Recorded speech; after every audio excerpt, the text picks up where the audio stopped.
에듀테크를 활용한 디지털 리터러시 교육 10번째 시간입니다. 10번째 수업 주제는 이미지 생성형 AI로 작품을 만들고 올바르게 활용하기입니다. 먼저 수업의 개요 설명드리겠습니다. 본 수업은 이미지 생성형 AI의 개념을 이해하고 어떻게 활용되고 있는지 살펴봅니다. 나아가 이미지 생성형 AI를 사용하는 방법을 알아보고 이를 활용하여 작품을 만들어 봅니다. 이를 통해 이미지 생성형 인공지능을 이해하고 활용할 수 있으며 이미지 생성형 AI를 활용할 때 지켜야 할 유의점을 체득하여 디지털 시민의식을 증진하는 데 그 목적이 있습니다. 본 수업은 에듀테크 유형 중 창작 도구인 이미지 생성형 AI를 활용하여 창작 및 혁신 역량을 기르는 데 중점을 두었습니다. 학습 목표는 이미지 생성형 AI로 작품을 만들고 올바르게 활용할 수 있다입니다. 학습 안내입니다. 첫 번째 활동으로는 이미지 생성형 AI를 살펴보고 두 번째로는 이미지 생성형 AI의 사용 방법을 알아보고 세 번째로는 이미지 생성형 AI를 활용하여 작품을 만들어 봅니다. 마지막으로는 이미지 생성형 AI를 활용할 때 지켜야 할 디지털 시민의식을 알아보며 마무리합니다. 그럼 이미지 생성형 AI를 한번 살펴보겠습니다. 이미지 생성형 AI란 사용자가 특정 주제나 키워드를 입력하면 그에 맞는 이미지를 생성하는 인공지능 기술입니다. 텍스트나 다른 이미지를 기반으로 이미지를 생성하거나 이미지를 다양한 스타일이나 형태로 변환 가능합니다. 현재 다양한 분야에서 활용이 되고 있습니다. 하지만 대부분의 이미지 생성형 AI는 만 13세 미만의 사용을 금지하고 있습니다. 그래서 초등학교는 사용 금지고 중학교 이상은 보호자 동의가 필요한 경우가 대다수입니다. 만약 초등학교에서 사용한다면 교사 주도로 교육적 의도에 따라 활용하거나 이미지 생성형 AI 서비스에 따라서 교사의 시연 중심으로 활용을 해주시면 됩니다. 이번에는 이미지 생성형 AI의 활용 분야를 살펴보겠습니다. 이미지 생성형 AI는 예술, 게임, 마케팅, 건축 및 건설, 의료, 교육 등 다양한 분야에서 활용이 되고 있습니다. 그렇다면 우리는 이 이미지 생성형 AI를 어떻게 활용할 수 있을까요? 첫 번째로는 원하는 이미지가 검색해도 나오지 않을 때, 두 번째는 떠오른 생각이나 상상한 것을 표현하고 싶을 때, 세 번째로는 시각적으로 표현하여 문제를 해결하고 싶을 때 이러한 경우에 활용을 할 수 있습니다. 오늘은 이미지 생성형 AI 중 어도비 파이어플라이를 한번 알아보겠습니다. 어도비 파이어플라이는 어도비의 이미지 생성형 AI 서비스입니다. 텍스트 기반의 이미지 생성 외에도 이미지 확장, 제거 등이 가능합니다. 이미지를 다양한 방식으로 편집 및 변형도 가능하며 포토샵, 일러스트레이터 등 기존 어도비 제품들과도 자유롭게 연동됩니다. 두 번째 활동으로는 이미지 생성형 AI인 어도비 파이어플라이의 사용 방법을 알아보겠습니다. 먼저 브라우저에서 어도비 파이어플라이를 검색하여 입장해주세요. 입장하시면 지금과 같은 화면이 뜰 텐데요. 제일 오른쪽 상단을 보시면 로그인 버튼이 있습니다. 로그인을 선택해서 구글로 계속 로그인을 해주세요. 로그인을 마치면 지금과 같은 화면이 보입니다. 오른쪽 상단에 로그인이 아니라 본인의 아이콘이 보이게 됩니다. 그 아이콘을 한번 클릭하면 지금 4개 있는 크레딧의 개수가 보이게 됩니다. 이 크레딧은 이미지 생성을 할 때마다 1회당 1크레딧이 차감이 됩니다. 무료 사용을 하고 계시다면 한 달에 25개씩 크레딧이 무료로 제공이 됩니다.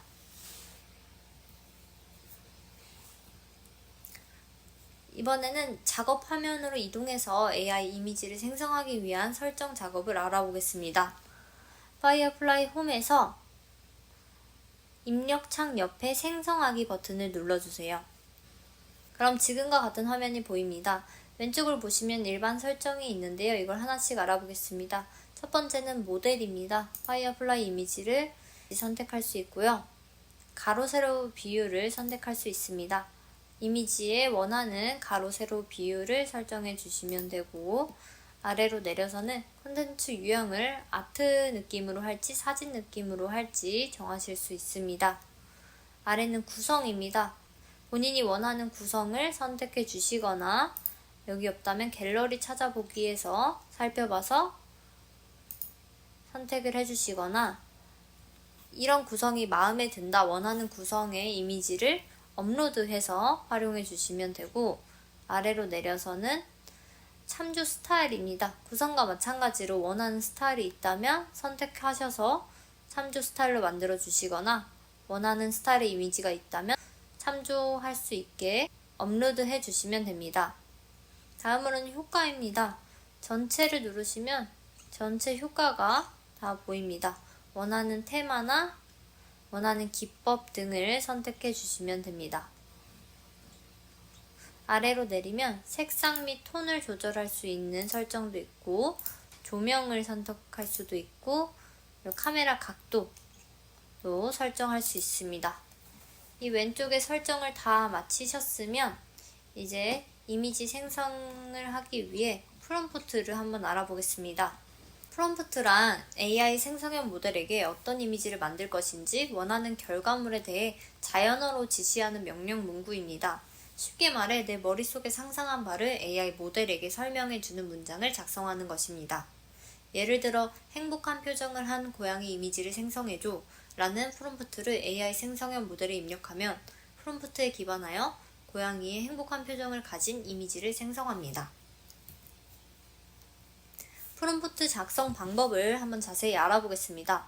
첫 번째로는 구체적이고 상세하게 설명해 줘야 합니다. 아름다운 풍경보다는 안개 낀 아침, 높은 산봉우리 사이로 떠오르는 태양, 울창한 소나무 숲, 맑은 호수에 비치는 산의 모습 등 구체적이고 자세하게 설명을 해줘야지 보다 내가 원하는 이미지에 적합한 이미지가 생성이 됩니다. 두 번째로는 참조 이미지나 스타일을 언급하시는 겁니다. 아까 보셨듯이 참조 이미지나 스타일을 선택할 수도 있고 첨부할 수도 있습니다. 또한 특정 작품을 언급할 수도 있는데요. 예를 들어 반구의 별이 빛나는 밤과 유사한 스타일로 현대적인 도시 풍경을 그려주세요. 이런 식으로 표현을 할 수 있습니다. 세 번째로는 감정과 분위기 표현입니다. 이미지가 전달하고자 하는 감정이나 분위기를 적어주시는 겁니다. 예를 들어 평화롭고 고요한, 신비롭고 몽환적인 등 내가 전달하고자 하는 감정이나 분위기를 적어주세요. 네 번째로는 다양한 질감과 재질을 표현하는 것입니다. 유리와 강철로 만들어진 미래도시, 부드러운 구름 등 다양한 질감과 재질을 표현하는 것입니다. 다섯 번째로는 색상이나 색 조합을 언급합니다. 특정 색상을 언급하면 원하는 분위기의 이미지를 얻을 수 있습니다. 여섯 번째로는 다양한 시점을 활용하는 것입니다. 같은 장면도 다른 시점에서 바라보면 새로운 이미지가 됩니다. 예를 들어 개미의 시점에서 바라본 도시거리, 새의 눈으로 바라본 산맥의 전경 등 표현을 해주시면 보다 내가 원하는 이미지에 가까운 이미지를 생성할 수 있습니다. 이미지 설정 끝났고 프롬프트 입력이 끝났다면 오른쪽 하단에 프롬프트 실행 버튼을 눌러주세요. 그러면 4개의 이미지가 생성이 됩니다. 4개의 이미지가 생성이 됐는데 그중 하나의 이미지만 마음에 든다면 그 이미지 위에 커서를 두고 편집 버튼을 누른 후 비슷한 것 만들기 눌러주세요. 그러면 이 선택한 이미지를 기반으로 하여 나머지 3개의 이미지가 재생성됩니다. 원하는 이미지를 편집할 수도 있습니다. 원하는 이미지 위에 커서를 올리고 편집, 생성형 채우기를 누르면 원하는 요소나 물체를 추가로 생성하거나 마음에 안 드는 부분을 제거할 수도 있습니다. 다음으로는 생성한 이미지를 저장해 보겠습니다. 생성된 사진 4개를 모두 저장하고 싶을 때는 오른쪽 상단에 모두 다운로드 선택해 주시면 되고요. 원하는 사진들만 따로 저장하고 싶은 경우엔 해당 사진 위에 마우스를 올리고 다운로드 버튼을 눌러주시면 됩니다.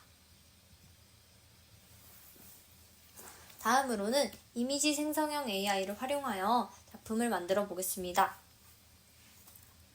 활동 주제는 나의 미래 명함 만들기입니다. 나의 미래 명함을 만들기 위해 첫 번째로는 나의 미래 모습을 상상해 봅니다. 미래의 나는 어떤 모습일지, 어떤 사람이 되고 싶은지 상상해 봅시다. 두 번째로는 나의 미래 모습을 적어 봅니다. 상상한 나의 미래 모습을 외적 모습뿐만 아니라 표정, 주변 환경 등을 자세히 적어 봅시다. 세 번째로는 나의 미래 모습을 생성해 보는 것입니다. 정리한 내용을 바탕으로 나의 미래 모습을 프롬프트로 구체적이고 자세하게 작성을 합니다. 작성을 했다면 선생님께 프롬프트를 제출하고 선생님의 도움을 받아 생성된 이미지 중에서 마음에 드는 이미지를 선택합니다. 선택한 이미지를 선생님께서 출력해 주시면 이를 활용해서 나의 미래 명함을 완성합니다. 이처럼 이미지 생성형 AI를 활용하여 다양한 작품을 만들어 볼 수 있습니다. 마지막으로 이미지 생성형 AI를 활용할 때 지켜야 할 디지털 시민의식을 알아보겠습니다. 첫 번째로는 불법적인 이미지 생성 및 유포를 금지합니다. 누구나 쉽게 이미지를 생성할 수 있게 되면서 초상권을 불법 활용한 범죄가 빈번히 발생하고 있습니다. 이미지를 생성할 때 개인의 얼굴이나 개인 정보를 포함하지 않도록 주의합니다.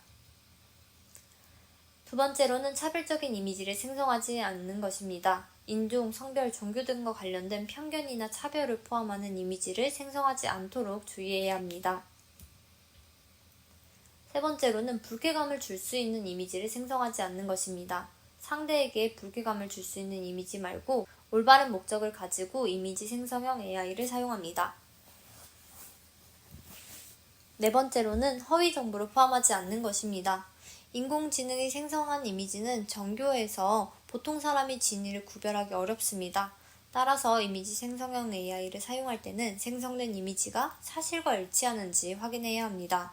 잘못된 사실이나 허위 정보를 포함하는 이미지를 생성하지 않도록 주의하는 것도 필요합니다. 다섯 번째로는 책임감 있게 사용하는 것입니다. 인공지능도 실수를 할 수 있습니다. 부분적으로 오류가 있을 수도 있고 내가 의도하지 않은 편견을 담았을 수도 있습니다. 따라서 인공지능이 만들어낸 결과물을 사용하는 데에는 주의가 필요합니다. 여섯 번째로는 AI 생성물을 표기하는 것입니다. 인공지능을 사용하여 생성한 이미지에 인공지능 생성물임을 표기합니다. 이를 통해 해당 이미지를 생성형 AI가 만들었다는 점을 쉽게 알아차릴 수 있도록 하여 이용자들의 혼선이나 허위 정보 유포를 막을 수 있습니다. 일곱 번째로는 연령 제한을 확인하는 것입니다. 어린이들은 개인정보 수집에 대해 충분히 이해하고 동의할 수 있는 능력이 부족하기 때문에 개인정보를 보호하기 어려운 경우가 있습니다. 또한 일부 인공지능은 어린이에게 부적절한 콘텐츠나 폭력적인 이미지 등을 생성할 수 있습니다. 따라서 어린이들이 생성형 인공지능을 안전하게 사용하려면 사용 가능 연령을 반드시 확인해야 합니다. 지금까지 에듀테크를 활용한 디지털 리터러시 교육 10번째 시간 이미지 생성형 AI로 작품 만들고 올바르게 활용하기였습니다. 시청해주셔서 감사합니다.